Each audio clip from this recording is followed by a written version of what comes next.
met this freaky chick. You okay, David? I mean,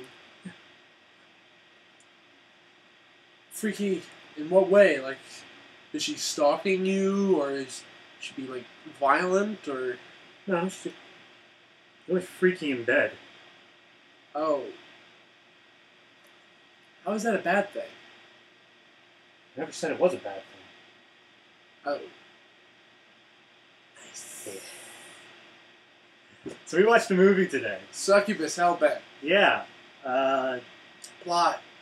Let's just dive into this shit. Already? Alright. Let's just dive into this shit. Let's just get this movie over with.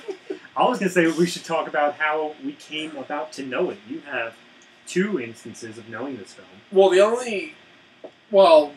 only time that I've actually, like, knew about this movie was that Zach showed it to me. And he's like, I found this horrible movie we should watch. I'm like, alright. We watched, like, the first 10 minutes of it. I'm like, oh my god, this movie's horrible. And I just put it away. And then wound up on Netflix. Thanks. Alright, why? But then again, I told David about it, so... I used it for my turn. Yeah. Alright, so this movie centers around a boy, man, thing named Adam, who is a total douche and is in Cancun. Him and his friend hook up with plenty of chicks, and then they go back to LA. But one of the chicks they hooked up with was named Lilith, and she seems to follow Adam back to his home in Los Angeles, and seems to be stalking him, killing his friends. It's a thing. Turns out in the end that Lilith is actually a succubus, the original wife of Adam from biblical stories, and still can't get out the Bible straight, can we? Nope. And so supernatural means he ends up having to kill her. And it's Gary Busey. And Gary Busey. That's plot related. And Gary Busey plays the Demon Hunter, which you'd think in and of itself would be a movie that I would love to watch. Yeah, well, let's start off with just the characters as a whole. Let's talk about Adam. Adam, the main character. I don't care. I don't care. See, the acting of this actor, I know we're jumping a little ahead of the acting, but the acting and the characters are, like, basically simultaneous. Yeah. The acting from this actor, I can't remember the guy who plays him. R-L-M last name. I can't remember that last name. Whoever he is like, he gets better as the movie goes along. Mm-hmm. And I think that's more for the fact of the matter that he himself probably has matured as an actor over the course of the movie. This was his first film. If his IMDb is totally updated, this is his first film. And we can never know if those movies are, if IMDb is completely updated. Right. But overall, his character-wise, I didn't like him. Here's the thing. He goes to Cancun and he hooks up with all these chicks, right? Along with Lilith, who is one of them. And then he comes back and you see he has a loving girlfriend at home. Immediately you're like, wow, this dude just cheats on his girlfriend. Okay, whatever. And you can say like, oh, maybe they have an open relationship. No, they don't. He's just a dick. Just an absolute dick. And he keeps being a dick. And keeps being a dick. Until his life is threatened. Then things are all of a sudden, it's like, why is everything happening to me? Like, because you made everything happen to you, you putz. He is a narcissistic asshole. Because for every time that he's going out with these girls and trying to fuck them, he's filming himself doing it. He's going straight up Bateman with them. Okay, I'm sorry. I'm a filmmaker, and to be honest, yeah, sure, lots of filmmakers you'll find have something involving voyeurism, but this guy takes it to the extreme. This guy's a film student. Whatever. This guy's a film student, and he's like, it's like a need to film everything he does. Orson Welles wasn't this narcissistic. No. I don't even think it's everything he does. Like, literally the only time you see him filming something remember, is when he's fucking... Later on in the movie, you have all this extra footage he had compiled together. In the past. That's before the movie even took place. I think it's evolved to a point where just like, yeah, I can film myself fucking these chicks. That, too. I mean, because, to be honest, actually, I think we both know, but I know people who, when I was growing up, especially in high school, who would fucking, like, they would fuck girls and then they would keep score, they would videotape everything. They would swap girlfriends. Assholes. And they all have HPV. Oh, God. But, moving on. So next up on ShitGossipFlix, no. You don't know where I live, fools. Actually, we do. But, okay, so after that, there is his friend. I don't know his name. Jason? Jason. Also a douche with some mild homosexual urges towards Adam. He does like to watch his friend's sex tapes. I have never been that bro with anybody. That it's like, oh, hey, you film that, you and if you're that bro, then you Mm-hmm. need to stop being that bro. I mean, I don't care. I don't care about your sexual preference and whatnot, but these guys are both obviously straight. Mm-hmm. I mean, if they're okay with other people's sexuality, that's one thing, but these characters never came off to me as that. Yeah. They came off to me as the stereotypical bros. Yeah, it's that friendship that you're just like, could there be something there? If they were gay, they would be gay with each other. Yes, exactly. But they're not, so they're not. So, yeah. Yeah. But yeah, it was weird every single time that they were, like, viewing the tape of him sleeping with Lilith. Like, slowing down. There's just like, oh, there's one point when they're in a plane ride back home, and it's a private jet pretty much, and they're like, play, and then they're like, oh, nice. I'm like, oh. There's not a solitary friend that I have where I would be comfortable in that situation. No. I mean, there's plenty of people who, probably would be comfortable in that situation, but guess what? It's not very relatable character-wise. Yeah, because the thing is, though, alright, I said this to David during the movie, and I'll say it again. The one thing that you really need to have with a horror film, this works also with sci-fi and fantasy and whatnot, you need a relatable protagonist. And not just a relatable protagonist, an empathetic protagonist. Because without the ability to relate and empathize to the events that are occurring in the movie, then we never feel any sympathy nor any type of concern for this character. Thus, any situation that they're put into, there is no tension being built. Thus, you have no movie. See, these are fundamental principles of filmmaking here. I'll get into my view on that when we get more closer to writing, because real quick, I also want to go over, the girlfriend, fuck her, she doesn't matter. Heather? Yeah. Heather. Fuck her, she doesn't matter. You did fuck her. She's, I want to say competent, she's not terrible, but she's there. She's there. She's there. She's essentially, she's the first one to die. She's a plot element! She's the first one to die, and she strikes you as the same way as, like, any horror movie first one to die. She's just there to be like, there's that one thing you can do. It's the meat. Yeah, pretty much. But she's out in the pool and she's like, Adam, this is the part where, you? this is the part where you meet the meat. Well, I guess I'll just hop out of the pool and, oh god! I will say one thing, while Lilith is drowning her in the pool, after she had smacked her on the head with a bottle, there was blood coming out from her over her head, so I'll give you some points on the special effects, on the practical effects there. And I will say, though, Lilith's demonic form is actually pretty good, but that's in the technical aspects. As for Lilith, how was she as a succubus? You guys have never read anything on Succubus, That's have right. you? How was she? How was she? How was she? As the actress, I believe this was her first movie, too. I wouldn't know, but I feel like she did alright because she did okay given the material.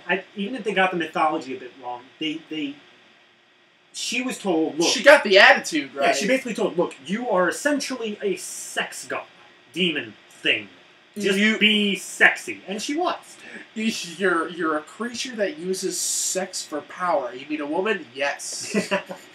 But no, and she was extremely sexy acting throughout. It wasn't like she was like, hey, let me suck on your penis. Please, no. Take that out of context. No. Do it. She's just gonna make that into a meme. Yeah. But no, the thing is, like, the character, as badly as the character is written... Just go into writing, no one else matters. Well, we'll go into the writing, because it matters with the rest of the characters. Real quick, I'm just going to jump like 5 seconds. The only last character is the father. He's your generic, working too hard. Father doesn't care about his son, and he doesn't have an arc where he learns any better. So no, he sticks his ass. He doesn't even show up at the end of the movie. Oh, wait, and also last character, Gary Busey. Gary Busey. He's a demon hunter. Yeah, he shows up. He has one scene. Yeah. And he's general. He had more screen time in was it Nazis at the Center of the Earth? Was that Gary? Yeah. No, wait, that was Jake. I was gonna say, I thought that was Jake Busey. I love the Buseys, man. The Buseys and the dwarf. The pure insanity that springs from Gary Busey's mind. All right. So the funny thing is, with Gary Busey, I don't know the full details. From what I understand, he got into an accident at one point, like a car accident or something like that, and something got knocked loose up here. Now, this literally means that he is legitimately insane, but I don't have a problem with that. But he's like the insane Marlon Brando.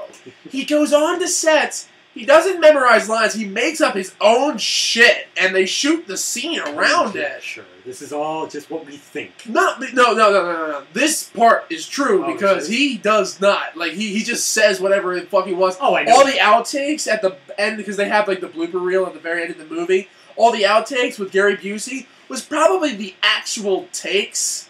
It's just the stuff that he was just rambling about. Yeah, they probably just cut around it. So she said it in French? No, she said it in English. No, she said it in French. You're blocked. You're blocked. You're blocked. You're blocked even now. You're blocked. I love Gary. He's great. Even just before that, they were like circling each other. He's like, "Stay close to me. Stay closer. Closer. Hey, it's like, get some uppity. I like that. It's like, I love this. I want a movie entirely about Gary Busey as a demon hunter. That would be a great movie. As the character, as a demon hunter, he did seem like he's seen some shit. He's seen some shit that again, at the same time, he still had no idea what he was talking about. Because that was when he pulled it out. That's holy water and like fucking silver bullets. He was giving stuff to beat the Succubus, as he told Adam, and he was handing him this box of like silver darts in a crossbow, silver bullets in a revolver, holy water, nunchucks, and then he gave him instructions on like a pentagram. First off, and he gave him a button. Yeah. Give him an anti-Succubus button. First off, circle didn't work. The pentagram didn't work. Because it needs to be on a full moon. Holy water didn't. It still wouldn't work. The holy water didn't work. He had garlic. That didn't work. He had the bullets. Didn't work. The fucking sword. The darts didn't work. The sword is what killed him. And it wasn't even Gary Busey's sword that he did. It was his one that he got from like military. There was no magical sword and whatnot. So how come silver bullets don't do shit? Mm-hmm.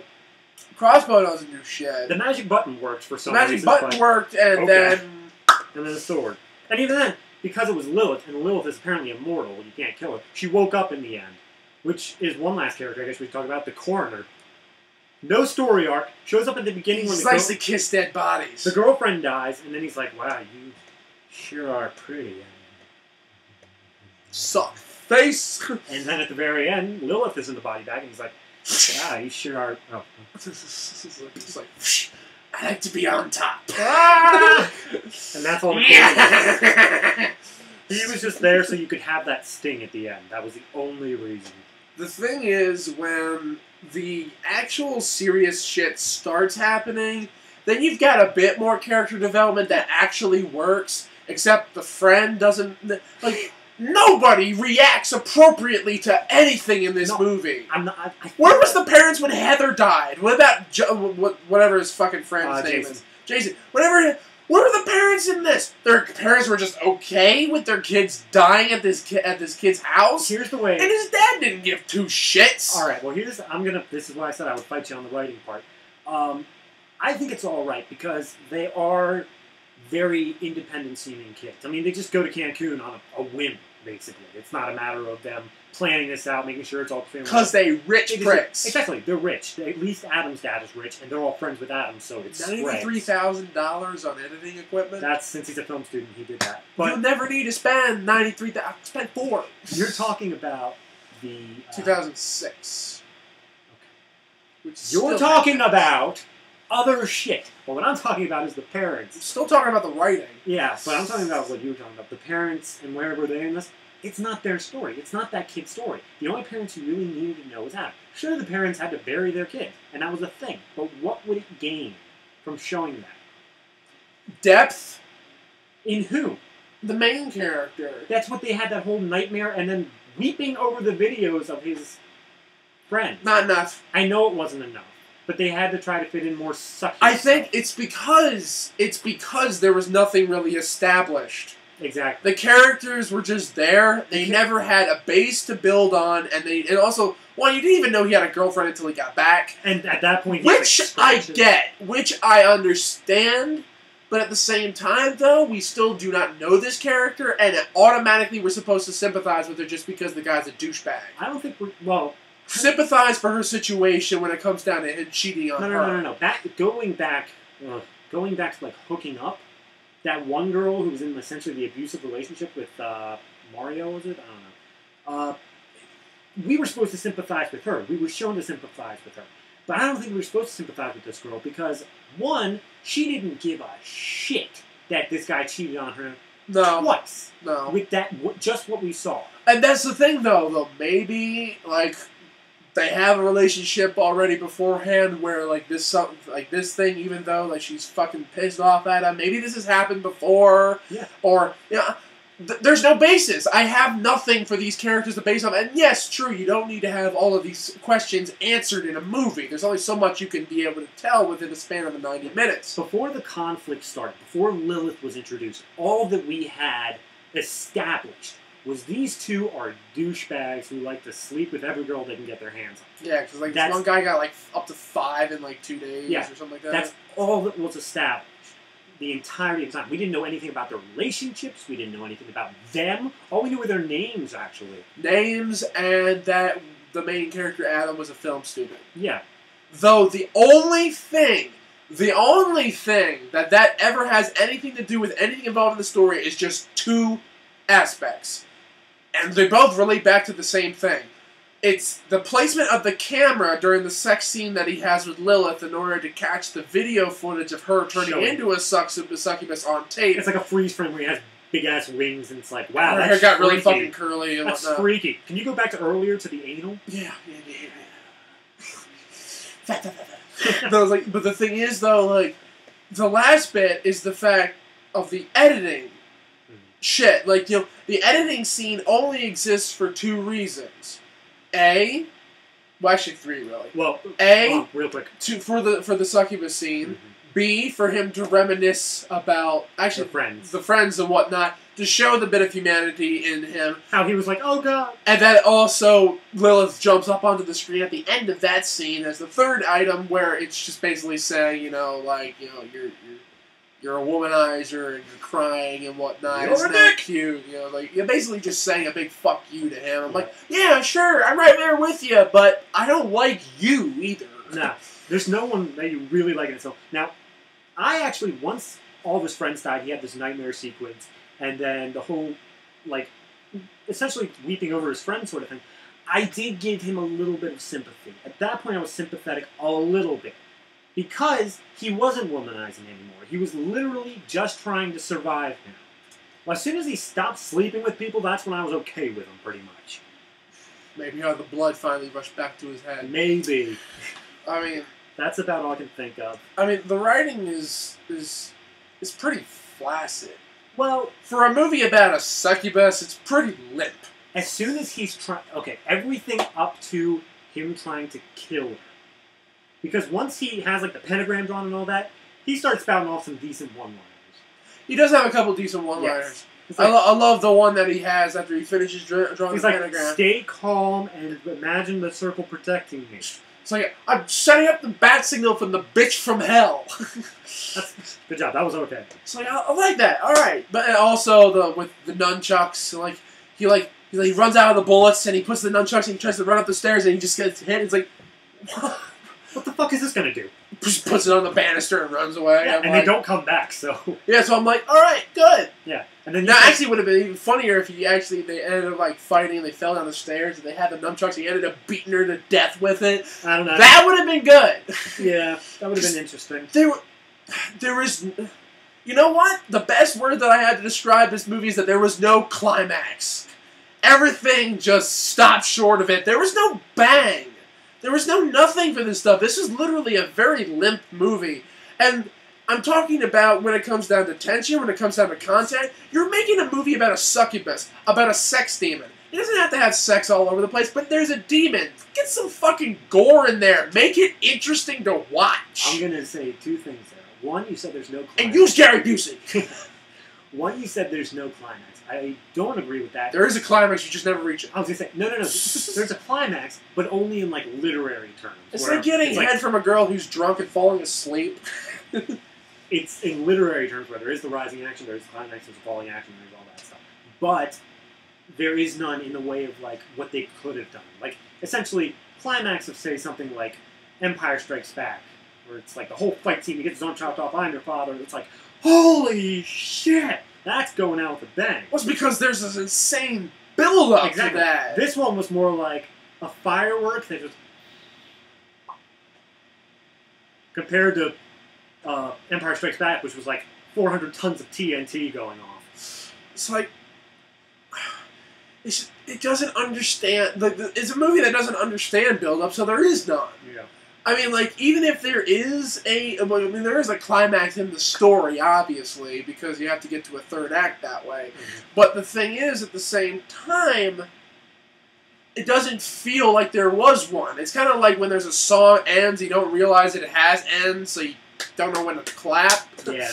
Like, it's kind of like, and then the next time it starts, I'm like, oh, shit, missed my moment, okay. This entire movie was like, this is where I'm supposed to get interested. The most interesting parts of the movie is with the scenes that they shot up in an airplane. That's the thing I didn't mention.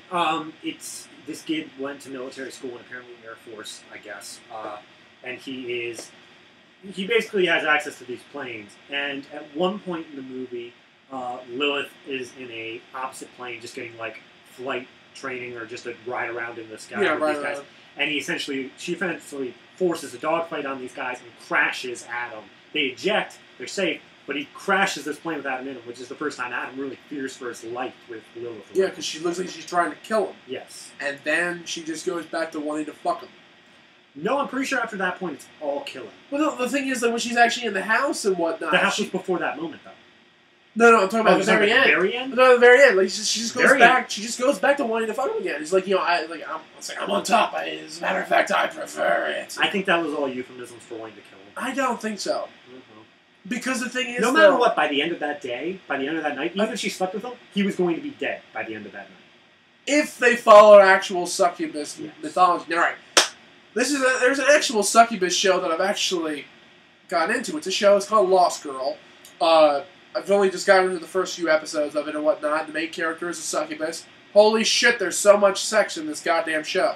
But then again, succubus makes sense. But at the same time, though, they've built this very interesting mythology around it. In the very first pilot episode, you have the character, fish out of water character, mind you, someone who has no idea what's going on. Empathy. And whatnot, and has an empathetic touch to it because you understand that she has no idea what's going on. See, the problem is we have all of the information we know at the very beginning of the fucking movie. You know something's off with Lilith automatically.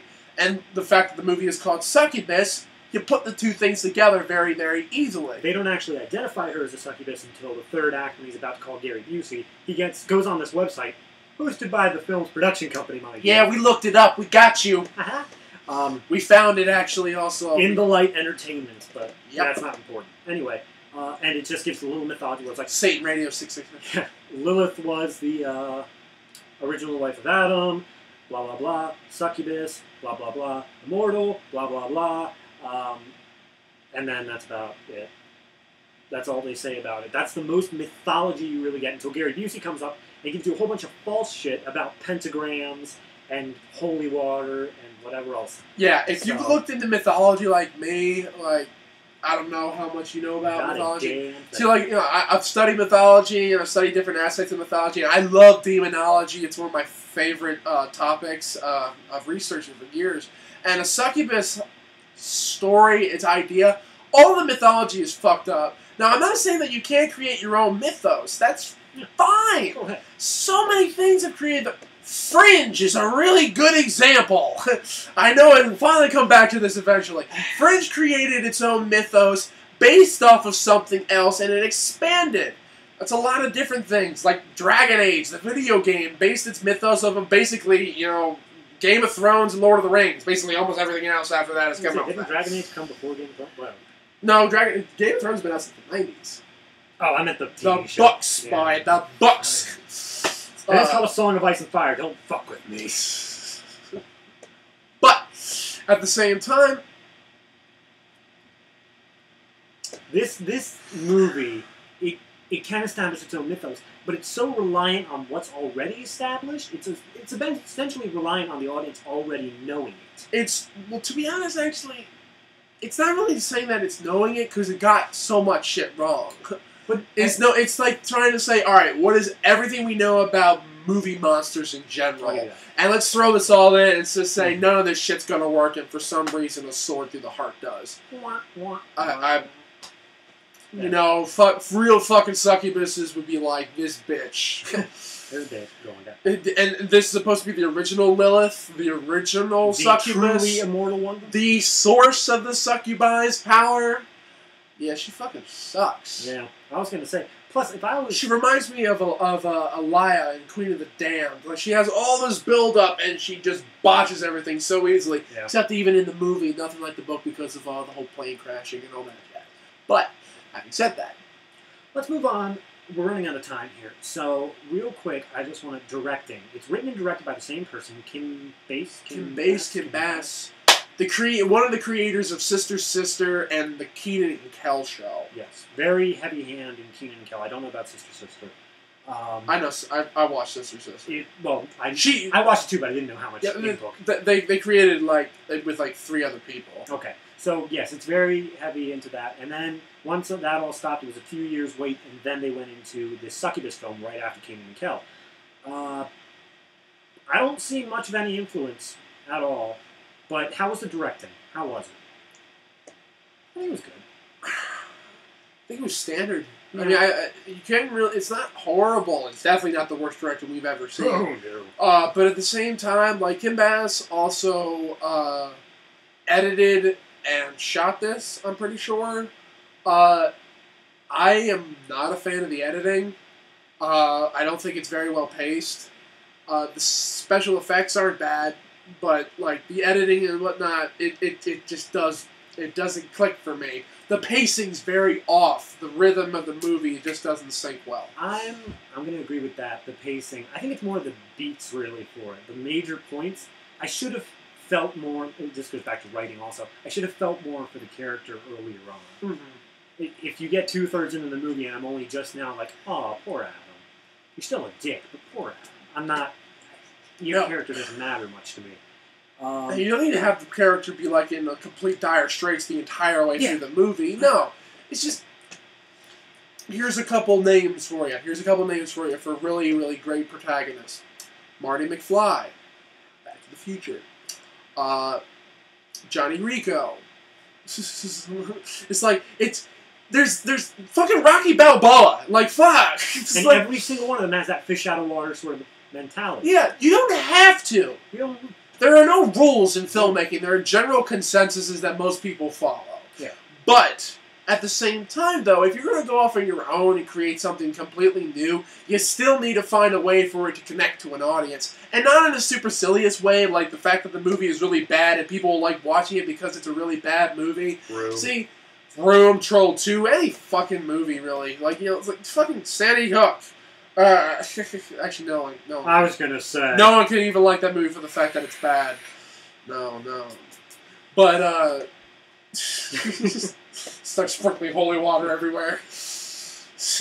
But, no, it's just, it does not work. It doesn't work. The ideas behind this entire movie just fall apart at the seams. I can't blame people for trying, and I can't blame people for trying something new, but the problem is, though, this isn't anything new. It's the same retired stuff over and over again. I say the only new thing really in it is not even really that new. It's just the fact that there aren't a lot of succubus movies. There aren't. And it's still your every succubus movie that I've seen, besides this one, has always been at least a softcore porn. I can't... Yeah. This has zero smut, really. Yeah, this has very, very little smut. You get, side boob. See, rated R nudity, for the most part, and unless you have to actually appeal it and whatnot, rated R nudity is full nudity from behind and full nudity from the waist up in the front. That's actually R-rated nudity. They got away with it. Wolf of Wall Street. That movie should not have gotten an R rating. Okay. But the thing is, at the same time, though, MPAA fucking suck, and they happen to do all this shit. But basically, the basic concept, the basic idea behind nudity on screen to get an R rating is that. They didn't even give us that. No. This is an R-rated movie, too. And you didn't even use it. You didn't even use your R rating. Hold up. There was like zero violence. Except for fantasy language. Violence. There was like zero language. There was like none. I guess there was too many fucks in order to get a PG-13. I mean, if it was more than one, you get an R. That's not worth it. I know. So the thing is, though, like, if you're going to get an R, fucking use the R. Yeah. Like, actually, one of my, when The Girl with the Dragon Tattoo by David Fincher came out, one of the things that they said about the movie is that we really worked to get the R rating. And I'm like, good. It's a dark fucking story. There's a movie about a succubus, unless it's a freaking comedy, there's no reason why it shouldn't be an R. If there is a PG-13 succubus movie out, then there's no reason to watch it. Alright, so real quick, we're almost out of time. Technical aspects, standard. The only real special effects and practical effects were blood, the wings on the girl, and the makeup too. All of that was pretty okay. Practical effects were pretty good. Special effects kind of fell a bit flat, but that's just budgetary. Yeah, I mean, there weren't a whole lot of practical effects to begin with, so like what they had, they worked with well. The special effects was, it's beneath Freddie Wong, but above Asylum. Yeah, that's about right. Which isn't horrible. The thing is, Freddie Wong does it well and uses it often because he can. Asylum doesn't do it well, but still uses it often. This one doesn't do it well, but it doesn't use it that much. Yeah. It doesn't reuse shit. It doesn't constantly. It doesn't throw it in your face and says, "Look at our shitty effects." It's amazing. Yeah. Stuff. One thing I wanted to bring up though was the airplane scenes. When it comes to technical effects, I don't realize they did very well in those. The airplane effect. They probably had like someone specifically rigged the camera because a couple of those camera rigs looked like they're the in-cockpit cameras actually. Yeah. They were very well shot. I thought you said there was one where he was flying like really low. Yeah, they were flying really low. Everything with the airplane stuff, shot-wise, was very good. It's not bad. No, it's not bad at all. So, if you're really into airplane stuff, you can get about 5 minutes out of that. Besides that, let's go into final thoughts. Final thoughts, really, this movie is forgettable. Mm-hmm. It's really forgettable. I mean, I can't believe the guy who created Kenan and Kel really came up with this because I don't see the connection here. Mm-hmm. And that's probably another thing with it, too, because when it comes down from writing for kids' sitcoms, for kids, mind you, the bar is not very high, especially when it was in the 90s.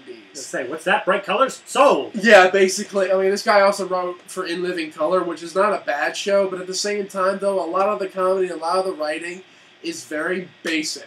It's very... And I'm not saying that the comedy doesn't work in those shows. It does. Jim Carrey got a start pretty much. But that's exactly the point, though. It works in those shows. That type of writing works in that environment. Same thing with the Kenan and Kel show. Mm-hmm. It works well in that environment. But that's kids' writing. What about this writing? This writing is obviously someone who has been able to write for an audience that hasn't required a hell of a lot of not necessarily talent, but a whole lot of effort in order to make sure it appeals to everyone. Really, if you can, really go back and watch Kenan and Kel, listen to the writing and what they say. It's just like catchphrase. One-liner. It's just tons of one-liners and whatnot, and it's brainless fun. We watched it because we were kids and we thought it was hysterical. Yeah. You know, orange soda, blah. But, like, this writing, if you approach this type of writing, especially horror writing, in this exact same type of fashion, but you try to write it for an older audience, it's not going to work. So overall, this movie was made for a specific audience, but it was not made really with that audience in mind. Going right off of that, because I came up with something as he was saying it. Like he said, it's made for a certain type of audience, but it didn't make it with them in mind. I think the audience they were somewhat trying to hit was the bro audience. Really, if you think about the two main characters, we said they weren't relatable to us. Bros. But if they were bros watching it, if we were bros, then yeah. What's up, man? I'd go straight out and ice him. But that's yeah, fuck yeah, man! Kill that bitch! But that's the issue of, you think of Succubus, you think of sex. You think of these bros, and they're just going out fucking these girls, and there's a monster-ish movie. All this stuff is saying, like, holy shit, this is gonna be fucking awesome. But then you get to it, no sex. The monster movie's so standard. The bros essentially stop being bros halfway through when the one bro fucking dies. And he's still a bro at death. It seems like they were going to market to bros, and then they just tried to appeal to a wider audience, not getting either of them in the process. That's the way I think it probably happened. It's a movie trying to hit a niche demographic, but trying to please everyone at the same time. Right. Thus, you do not succeed. Overall, with this film, writing in the second half I think is much better than the first half, but it's still not saying a lot about it. And also at the same time, it might be our interpretation of the actual writing rather than the actual writing itself, maybe Right. because of the way they delivered it. Cinematography, standard throughout, nothing really that bad. Same thing with sound, pretty standard. Special effects, we said they don't draw attention to their budget. Overall, it was very just beneath standard. Acting, nothing really stood out as terrible. Writing was the only thing that really brought it down. The script as a whole, the story, what I went to go see was what brought it down. Nothing in there really mattered at all in the end. And that's, overall, would I say you should watch it? Probably not. Because for Succubus Hellbent, especially with the poster, if you go find that on Netflix, you're going to be like, oh shit, I can just find it. It has less... Alright. Has less smut than Sandy Hook. Alright, there's a movie series called Emmanuel out there. There's this movie series called Emmanuel out there. It's a French fucking softcore porn series. French fucking. No, you know why I call it softcore porn? Because it doesn't get your heart. It's a Pablo Francisco joke, but it makes sense. And Emmanuel, literally all the guys fucking suits. Like, you never see any nudity with them. The girls are completely bare-ass naked, but the guys, for some reason, are always fully dressed. But the thing is, though, these movies are R-rated. And they have more smut than this movie. This whole screen here, I don't know where the bar is at. If this whole screen here is R nudity, or R rating for nudity. Our nudity. Our nudity. R rating for nudity. This is Emmanuel. Is this? Actually, Emmanuel is more like... It's got naked chicks out. Wow. Yeah, but the thing is, though, just because you have naked chicks doesn't mean there's actually really fully any sex Okay, involved. anyway, are we fucking done? I give my final thoughts. Are we fucking done? What, you guys, you Yeah. rushing out of here? I got a freaky ass chick waiting for me at home. I have to go. See.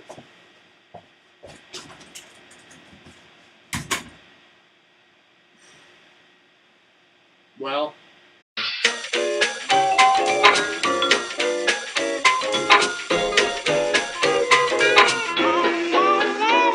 All the bad boys want some more, it's tricky.